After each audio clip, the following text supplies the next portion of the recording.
warahmatullahi wabarakatuh. Saya Lutfi Nurita Melani, NIM 222181167 kelas 3D PGSD. Di sini saya akan mempresentasikan hasil dari observasi saya mengenai bimbingan dan konseling di sekolah dasar. Nah, pada observasi kemarin saya mendapatkan sebuah kasus menarik, yaitu anak yang bisu selektif atau selective mutism. Sebelum masuk ke materi observasi, saya akan menjelaskan terlebih dahulu apa itu selective mutism. Selective mutism merupakan sebuah kondisi saat seseorang tidak mempunyai hambatan fisik apapun yang terkait dengan pendengaran maupun pengucapan, tetapi sulit berbicara dengan orang lain di berbagai konteks, meskipun sebenarnya dalam setting tertentu, misalnya di rumah, ia menunjukkan kemampuan berbicara yang normal. Konteks: subjek dikeluhkan oleh wali kelas sebelumnya karena kurang komunikatif dan sangat pendiam di sekolah. Ia hanya mau berbicara jika ditanya oleh guru yang dikenalnya, itu pun dengan suara yang lirih dan hanya dapat didengar dengan jarak yang sangat dekat. Selain itu, subjek termasuk anak yang lebih suka menyendiri dan tidak aktif. Ia lebih banyak diam dan tidak bermain dengan teman-temannya. Subjek mengalami ketidakmampuan untuk berbicara di beberapa situasi tertentu di mana ia diharapkan untuk berbicara. Namun demikian, dia tidak mempunyai masalah berkomunikasi ketika di rumah dan bersama dengan anggota keluarganya. Sehingga kasus ini perlu dikulik lebih lanjut supaya dapat menemukan solusi yang tepat untuk menanganinya. Input: subjek dipanggil oleh kepala sekolah dan didampingi oleh wali kelasnya untuk melakukan bimbingan dan konseling dengan psikolog. Psikolog yang menanganinya mengatakan bahwa gangguan yang dialami subjek lebih dihubungkan dengan gangguan kecemasan yang sering dikenal dengan social phobia atau social anxiety disorder. Proses selective mutism berkaitan dengan adanya kecemasan sosial, perilaku menentang, masalah komunikasi, atau faktor lain yang mempengaruhi anak untuk tidak mau berbicara. Psikolog yang menangani subjek mengatakan bahwa kasus yang dialami subjek lebih mengarah kepada kesalahan dalam belajar sehingga menimbulkan perilaku maladaptif. Subjek kurang belajar untuk bertemu dengan orang-orang baru, dan ketika bertemu dengan orang baru dan asing, subjek merasa cemas, canggung, takut, dan akhirnya gagal untuk melakukan komunikasi.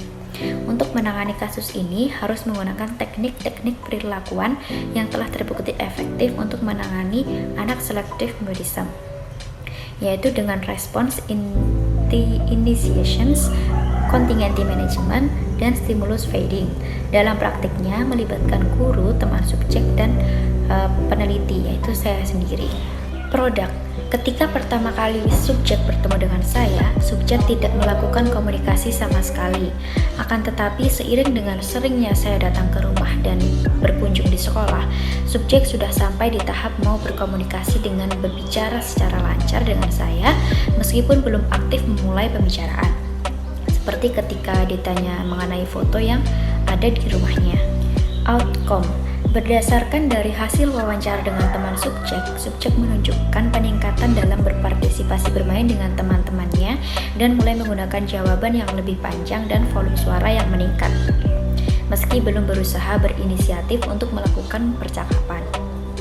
Sedangkan hasil wawancara dengan guru kelas menyatakan bahwa subjek sudah mau berpartisipasi dalam aktivitas di kelas, seperti maju mengerjakan tugas dan memimpin doa, meski belum dengan menggunakan komunikasi verbal.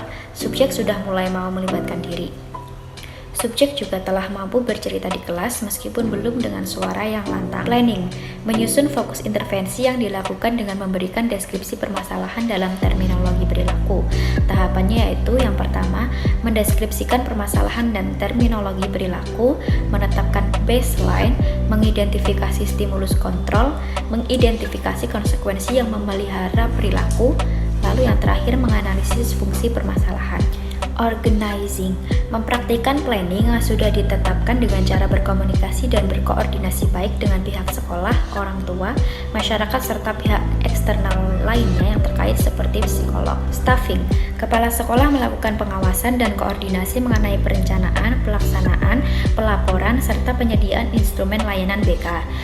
Guru atau staf BK melakukan bimbingan dan konseling serta membantu memecahkan masalah yang terjadi. Wali kelas memperhatikan subjek ketika berada di dalam kelas. Psikolog melakukan bimbingan dan konseling secara intens dan kompleks. Leading, kepala sekolah melakukan koordinasi dengan staf BK dan psikolog yang dilakukan secara khusus, membahas tentang permasalahan teknis pelaksanaan seperti penyusunan, perencanaan, dan program. Controlling, kepala sekolah melakukan pengawasan terhadap program yang sudah disusun serta memastikan bahwa program berjalan dengan lancar. Kepala sekolah menilai dampak dari program yang sudah dilaksanakan terhadap perkembangan siswa. Wali kelas dan pihak terkait selalu follow up terhadap individu siswa yang telah mendapatkan bimbingan dan konseling. Sekian presentasi dari saya, kurang lebihnya mohon maaf. Terima kasih. Wassalamualaikum warahmatullahi wabarakatuh.